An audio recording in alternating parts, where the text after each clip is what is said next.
Hadits kita pada pagi ini semoga Allah berkahi urutan 188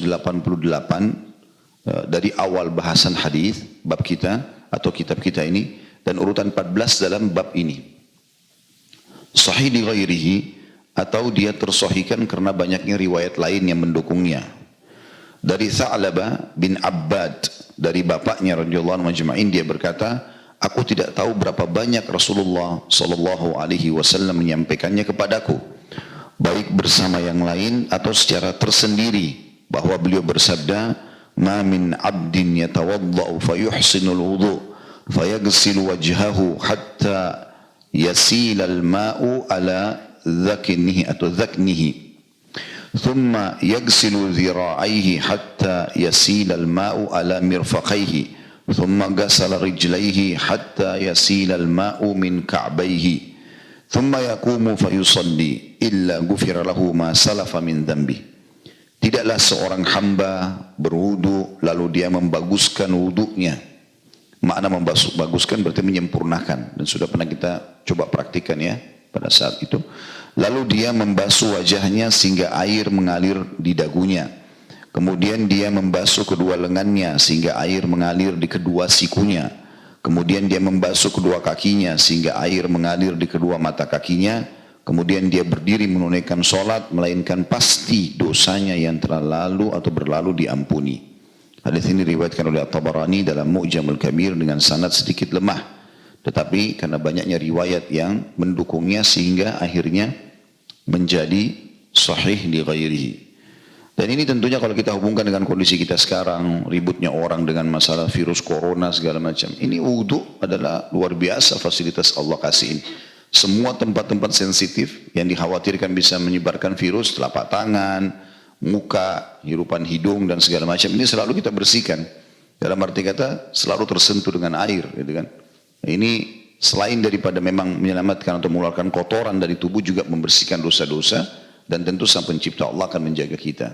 Nah, ini keutamaan tersendiri buat wudu itu.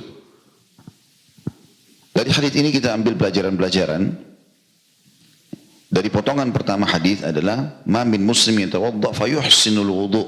Kalimat fayuhsinul wudu' ini sudah pernah kita jelaskan sebenarnya, tapi kita titik beratkan lagi. Itu bisa dikasih manfaat pertama dari hadis, harus wudunya itu sempurna. Yuhsinul wudu' sempurna. Bahasa saya dulu kalau Bapak Ibu masih ingat adalah menikmati gerakan-gerakan wudu itu. Jangan tergesa-gesa. Karena kapan batas minimalnya tidak tersentuh, kayak misalnya telapak tangan tidak kena sampai pergelangannya atau siku tidak kena sampai ke sikunya, gitu kan? Ya, kayak ini berarti bisa mengganggu kualitas daripada wudu itu. Oleh karena itu pelan-pelan saja wudunya. Pastikan gerakan pertama itu semua anggota tubuh kena. Kemudian kita menyerat-menyeratkan air di antara jari-jari. Maka itu satu. Kemudian diulangi lagi yang kedua kali, diulangi lagi yang ketiga kali gitu. Saya berapa kali masuk ke rumah sakit untuk menziarahi keluarga ataupun kemarin sempat anak sakit. Maka saya lihat waktu mau masuk ke ruangan steril harus pakai cuci tangan. Saya pikir cuci tangan biasa saja gitu. Karena ya kita biasa di rumah tinggal ambil sabun, digosok, kemudian dicuci gitu. Nah, ada caranya, dan caranya itu kalau saya lihat sebenarnya cara wudu gitu. Ya, bagaimana sabun itu ditaruh ke telapak tangan, kemudian jari-jari diselatkan di antaranya, digosok. Ini kan cara wudu sebenarnya.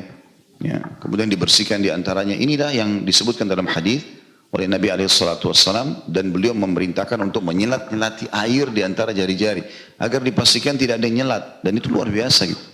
Sebagian salafus saleh mengatakan tidak ada yang mengalahkan ya, minyak wangi daripada air. Maksudnya yang terbaik adalah air. Setiap kali orang bersih selalu wudu, mandi, ini sudah sangat luar biasa bagi dia.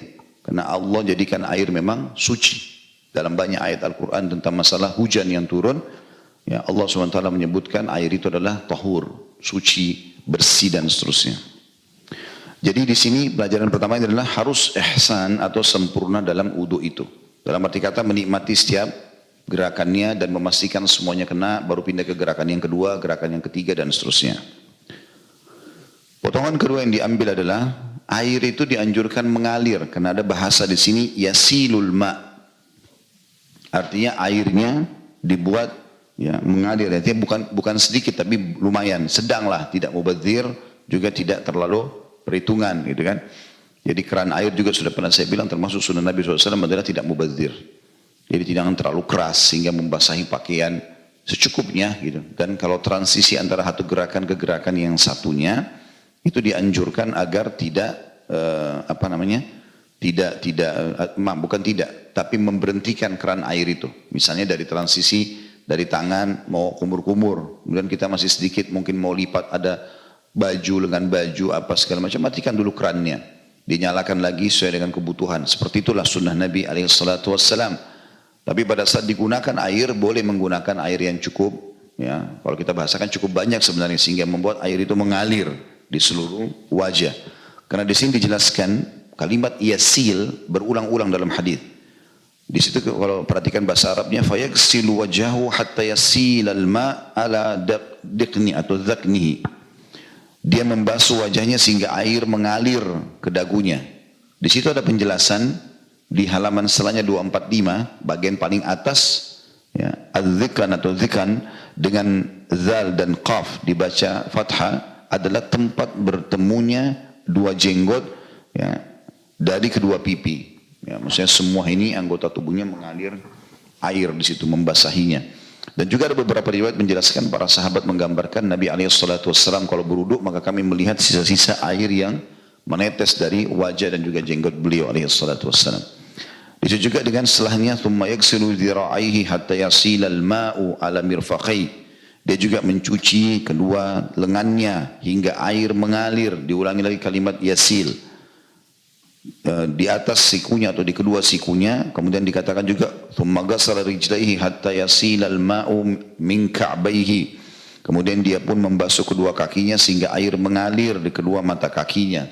Ya, jadi seperti disiramkan dari atas gitu. Kemudian pelajaran yang ketiga, dianjurkannya, ya, untuk sholat setelah wudu.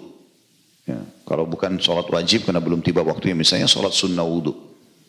Di situ diambil dari potongan hadis, thumma yaqumu fa yusalli. Kemudian dia berdiri dan menunaikan sholat. Maka manfaatnya kalau wudu lalu diikuti sholat, walaupun sholat sunnah, ya, diniatkan sholat wudu, illa ghufira lahu ma salafa min dhanbi, kecuali semua dosanya yang masa lalu telah diampuni. Nah, ini keutamaan tersendiri tentunya bagi orang yang mengikuti setiap wudunya dengan salat. Dan sudah kita tahu hadis tentang Bilal radhiyallahu anhu di mana Nabi alaihi salatu wasallam mendengar suara trompa sendalnya di surga sementara Bilal masih hidup di dunia. Maka Nabi alaihi salatu wasallam bertanya, "Hai Bilal, apa yang kau lakukan sampai bisa seperti itu?" Padahal itu Nabi SAW diperjalankan oleh Allah Subhanahu Wa Taala untuk menyaksikan bagaimana keadaan surga, ya, keadaan siksa kubur dan seterusnya. Maka Bilal mengatakan, ya Rasulullah, saya setiap kali habis bersuci, maksudnya wudu, saya selalu kerjakan sholat. Ya.